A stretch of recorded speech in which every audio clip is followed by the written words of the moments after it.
obviously the attention now on this football team because of what Aaron Rodgers has brung with his status as a quarterback in the National Football League. How has this changed Jets camp compared to where it was last year, not knowing with the quarterback situation and Zach Wilson, but now having a solidified guy in Rodgers? How has it changed sort of the temperature of training camp? There definitely is a different vibe around here. It is very interesting to me to kind of to Sean Payton's point to a degree. This team is talking about the Super Bowl. Like, they're not shying away from talking about it. And the energy is different.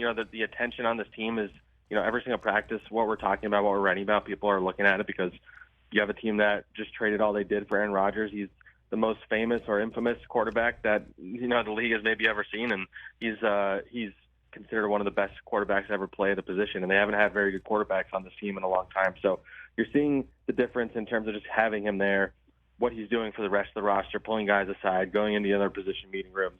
And so you feel a different vibe, you feel a different level of energy. And in New York, usually the Giants are the priority. They're the ones getting the headline on the back page of the New York Post and the Daily News. But it's turned into the Jets, it's turned into Aaron Rodgers, and I've never seen it like that here before.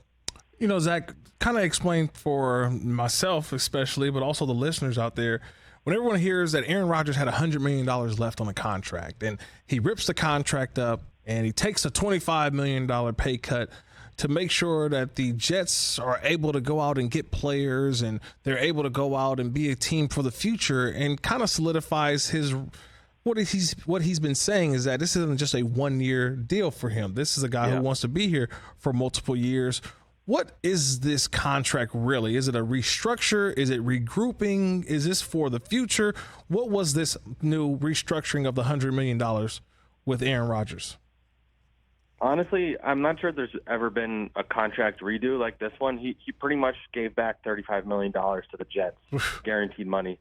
And so his contract is technically a 2-year deal for $75, but what they did is they spread it out over 5 years so they can spread the cap it out, give them a bonus now, and then you're able to spread that out over the 5 years. So it gave them cap space next year, which they didn't have.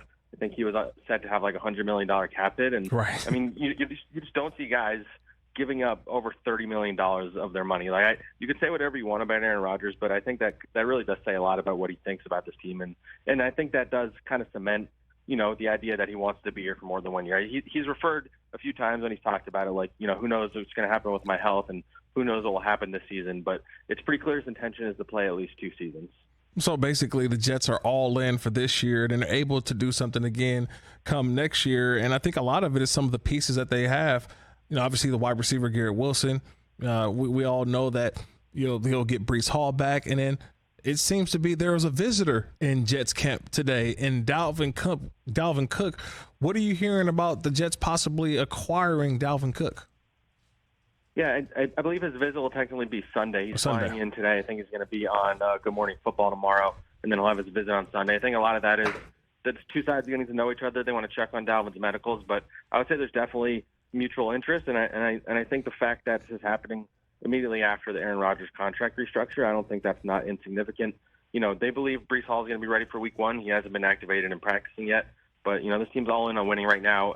A guy coming off an ACL like Breece, he probably won't be the same level of guy that you saw last year until the season is halfway through the season or something like that, because that's just the way the ACL things work with a running back. So having a guy like Dalvin who you can lean on for the first half of the season, I think that's very appealing, especially because he can bring something to the passing game, add another weapon. And, this team needs to score points. Their biggest issue last year was the offense, and the defense is very good. And if you can bring in another weapon for Aaron Rodgers, I don't think that's a bad thing. Catch the Rich Eisen Show every single day on the Roku channel, 12 to 3 Eastern, for free.